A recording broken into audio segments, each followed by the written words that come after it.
On October 25th, 2001, Microsoft released Windows XP, marking the start of the modern Windows environment, consolidating the consumer-focused DOS-based operating systems of 90 series Windows with the professional-focused NT-based systems. From 2001 on, all major releases of Windows have been based on the NT kernel, making computers safer and easier to program for. But Windows was still missing one major component for modern computing, and this would not be successfully added until 3.5 years later with the release of Windows XP Professional x64 edition. The 64-bit operating system successfully brought support for more memory, up to 128GB of physical RAM, as well as performance improvements to the masses, and was the replacement for Windows XP 64-bit edition that was released alongside the 32-bit counterparts in 2001 for the Intel Itanium architecture line of processors. But with the lack of market acceptance of Itanium outside a small number of HP workstations, Microsoft discontinued the Itanium version of XP in January of 2005, and ended support quickly after on June 30th of the same year, going all in on the x86 64 architecture for their end-user operating systems. While most consumers would continue to use 32-bit versions of Windows well into the life of Windows 7, the increased compatibility between 32 and 64-bit software made a smooth transition to the now 64-bit environment of Windows 11. Microsoft is continuing 32-bit Windows 10 for OEMs after version 2004 in 2020.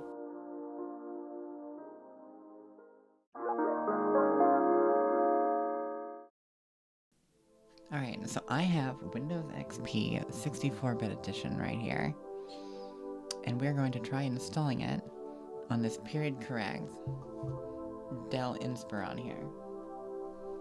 Now, I've already tried it with this CD, and that took forever and ended up with a blue screen. So instead, I've got it on a flash drive already installed. We're going to start it up and go into the boot menu.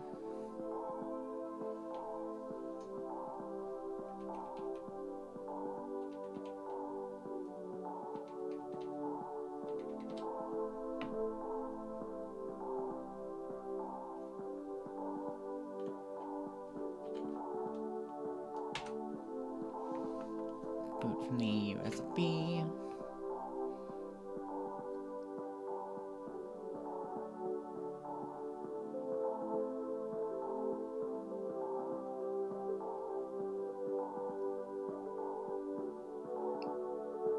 And now this will take probably about 10 minutes, and I'm just gonna fast forward through the installation process so that you can see the whole thing. Although, sped up.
Okay, now that we have Windows XP installed, we need to activate it.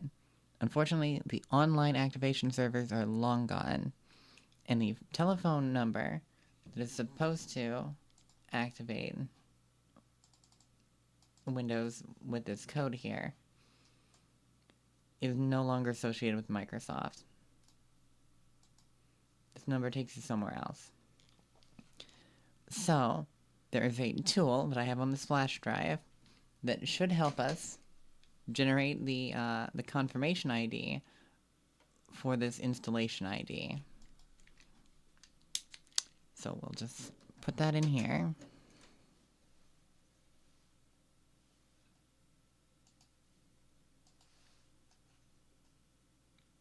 And I am just going to copy everything that is on here to the desktop because we will need them later anyway. A few moments later. Alright, now that that is done, to make this easier,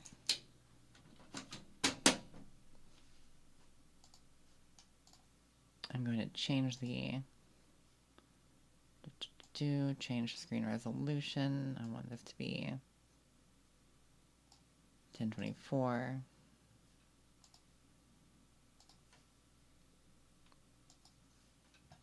And now we have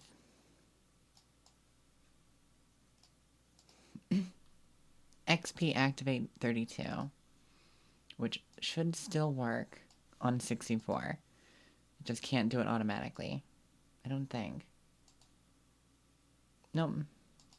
Okay. Give me just a minute to type in this code. 3 days later. 090. Next.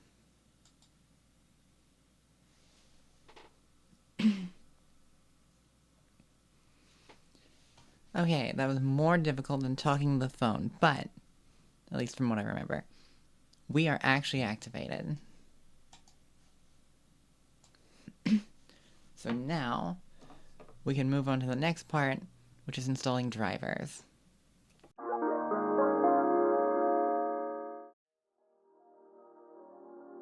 Okay, so the process of installing drivers and setting up the programs, I ended up cutting entirely, because this is where the issues really start. Windows XP x64 does not support 32-bit drivers, and at the time, most drivers were 32-bit only. For the drivers that were not natively 64-bit for XP, I was able to use 64-bit drivers for Vista for several things. It should also be noted that for some drivers to work, such as Realtek HD audio drivers, Service Pack 2 needs to be installed, which amazingly is still available from a modern Microsoft webpage. Unfortunately, it seems that while it's not too problematic to accidentally install 32-bit drivers for most things, most installers don't tell you if they are 32 or 64-bit. The wrong Intel chipset drivers killed all USB support on this system, and I was forced to reinstall Windows to quickly fix the problem. Driver support, availability, and auto-installation has come a long way in the last 20 years, and I will not be taking it for granted anytime soon.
Alright, so what works? Things like OpenOffice 4.1, the latest version, works absolutely fine in Windows XP 64.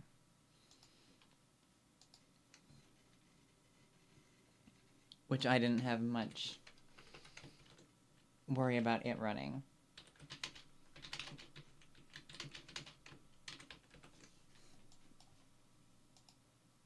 This will run on basically anything. I think it'll even run on... It might run on Windows 98.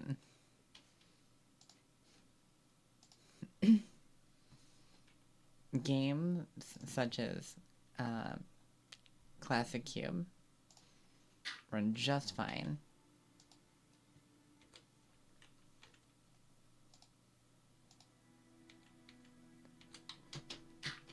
Ooh.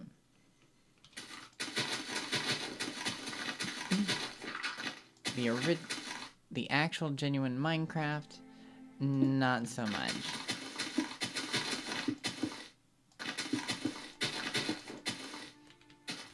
There might be ways to get older versions to run, but the current version of Minecraft, you're probably out of luck.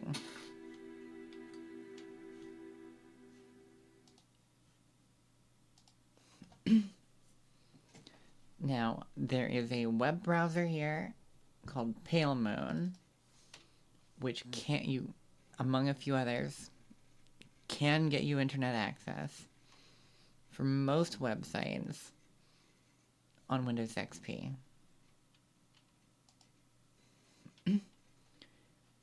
Here, able to load my website, the blog, the normal page. And it is able to load YouTube here from these shorts. Barely.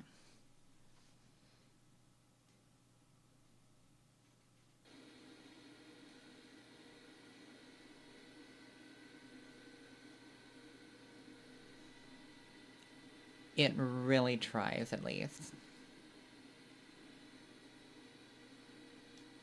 And of course, older games, such as SWAT 4. A few moments later. Detective 247, Adam, this is Central BCC. Adam, Boy, and Truck 1 responding to 1572 Norman Street for high-risk alarm service.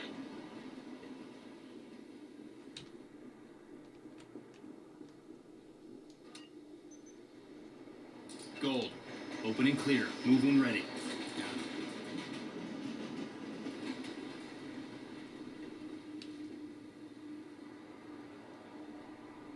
Move it. Go, go, go!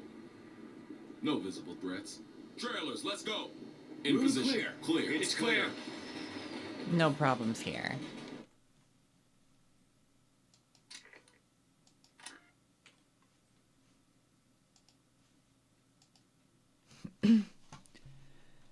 Other things, modern things, such as Blender, will not even install.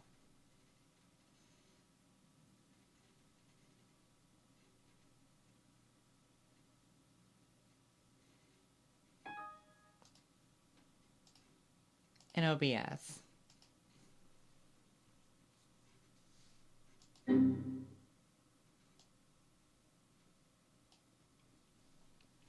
So while Windows XP x64 does work in 2025,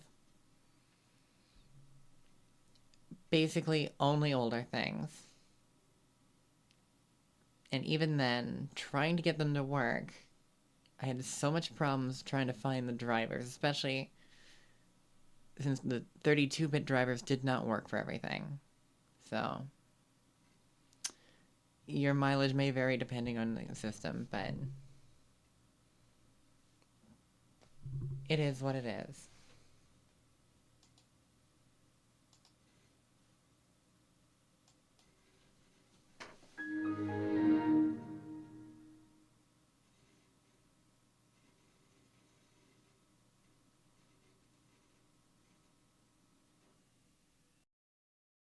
Happy birthday, Windows XP.